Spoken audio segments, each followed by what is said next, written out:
Então, assim, a gente tem vários facilitadores que contribuem para que a gente fique nessa inércia e, ao mesmo tempo, a gente quer que as pessoas saiam da inércia. Então, é difícil, né? Então, é uma dicotomia muito grande. Você sabe que aqui na Live a gente lida com educação corporativa, né? Então, a gente faz treinamento basicamente pensando nos executivos que atuam nas empresas que vão tocar lá os negócios em diversas áreas, especialidades e tal. Mas uma coisa que a gente se preocupa muito é com a experiência do aluno, né?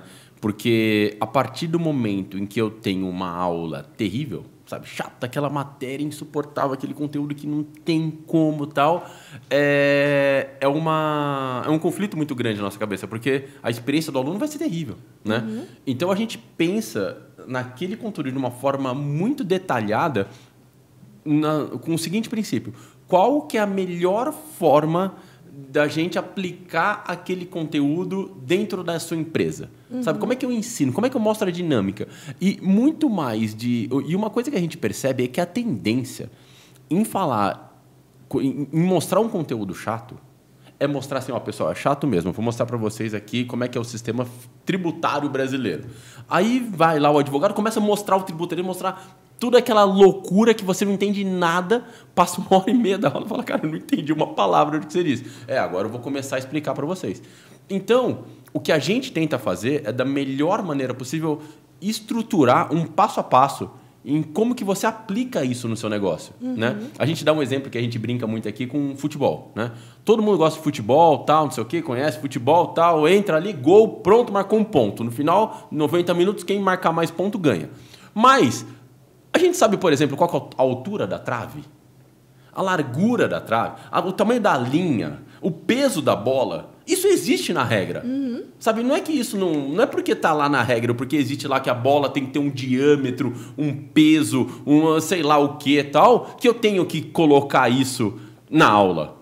Não precisa. Eu não preciso de jogar futebol para saber o peso da bola, sabe? Então, a gente procura entender daquele conteúdo. Eu não preciso entrar num nível de detalhe, muitas vezes, e deixar a aula chata explicando ali o peso da bola, ou a altura da rede de vôlei, ou esses detalhes. A gente tenta para... Tá bom, vamos na mão na massa, vamos no prático, vamos no mais especializado. Vamos tentar entender. A gente estuda isso. Se você quiser se especializar, a gente tem aqui a literatura, ó, tem aqui todo o livro aqui que você pode buscar esses detalhes. Mas o nosso papel não é esse, é tentar entender como que você consegue aplicar isso na sua empresa, né? E eu acho que, fazendo um paralelo com o que você faz, você tem muito claro, olha, para você passar no vestibular, né, ou para você ter um bom desempenho no vestibular, você deveria saber tudo isso daqui. Mas se você for além, sabe, você vai se tornar uma pessoa mais culta, vai saber aplicar e entender como que esse conhecimento todo que a gente está te transmitindo, você vai aplicar na sua vida, né? Eu acho que é uma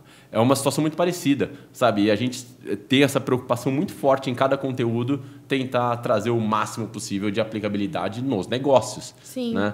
Mas eu acho que esse é o nosso grande desafio e acho que é o que você passa pela mesma situação, né? É um desafio muito grande, porque ao mesmo tempo que você quer ajudar, você não quer que a pessoa perca a autonomia dela. Mas você precisa de algumas coisas para tentar ajudar e tirar uma coisa de uma forma chata, maçante, para que ela, até mesmo para ela ter interesse naquilo, né? Eu imagino que, assim, trabalhar com empresários, com executivos que estão acostumados ali, porque, querendo ou não, a gente tem um conflito geracional com o que acontece agora, com o que acontece nas empresas muito grande. Eu falo isso por experiência, assim. Várias vezes eu já cheguei com alguma campanha e eu falei, gente, desse jeito vai funcionar. E as agências de publicidade falaram, não, é desse jeito fechado. Eu falei, tá, mas não vai dar certo.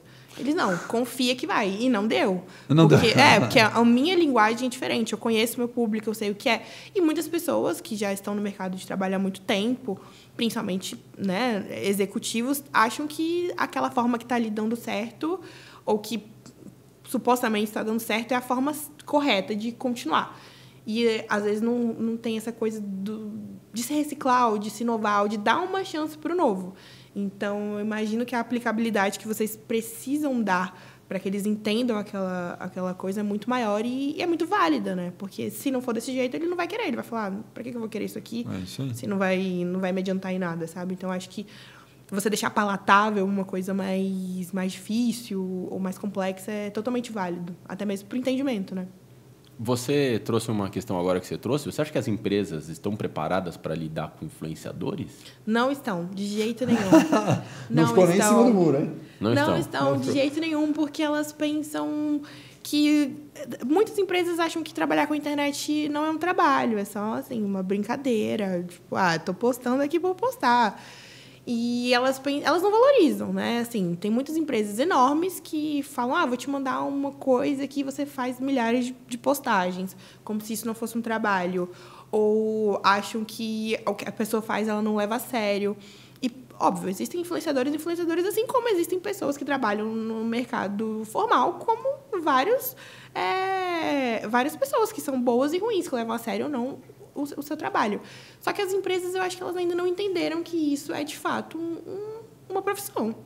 Que eu posso ser estudante, mas, ao mesmo tempo, eu sou uma profissional e crio conteúdo. Que você pode ter uma pessoa que trabalha aqui como analista de marketing, mas ela é criadora de conteúdo. E uma coisa não anula a outra. Ela vai continuar sendo uma ótima profissional e uma ótima criadora de conteúdo. Só que eu acho que as pessoas ainda não entenderam que isso está acontecendo, sabe? Então... É bem complicado, tipo, explicar. Hoje mesmo eu tive que sair mais cedo da aula. Eu falei, eu tô indo porque eu vou para um podcast, tá? E a professora olhou pra minha cara assim, podcast? Eu falei, sim, podcast. Fala de quê? De negócios. As pessoas ainda não entendem. Tipo, é uma coisa meio assim, você ganha dinheiro com isso? Sim, eu ganho dinheiro com isso. Eu vim pra cá, pra São Paulo, pra trabalhar com isso. Então, é uma coisa que ainda tá meio assim, obscura. De, será que isso não é uma brincadeira? Será que isso não vai acabar? Então, assim, sei lá... Se o Instagram cai e as pessoas falam, acabou a profissão da pessoa. Mas não, existem várias outras redes sociais que você vai continuar dando E para você, pegando agora que você está fazendo medicina, deve ser muito louco, né? Porque você está numa bolha, como a gente disse aqui, numa bolha que é outro mundo, né?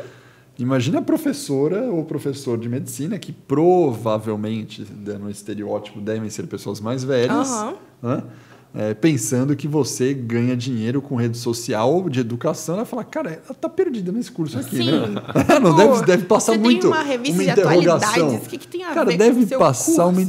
deve passar uma interrogação e falar, cara, essa aqui ela vai desistir no segundo semestre. Tipo, o que essa garota tá fazendo aqui, gente? Vai desistir já. Mas é muito engraçado isso, porque eu acho que as pessoas, elas não conseguem entender que você pode ser plural, sabe?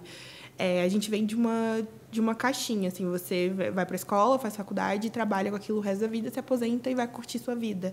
Você não pode fazer várias coisas. Você não, por exemplo, acho muito engraçado que toda vez que eu posto alguma coisa no meu Instagram sobre culinária, sobre dicas, sobre receita de cozinha, as pessoas perguntam, você nunca pensou em fazer gastronomia?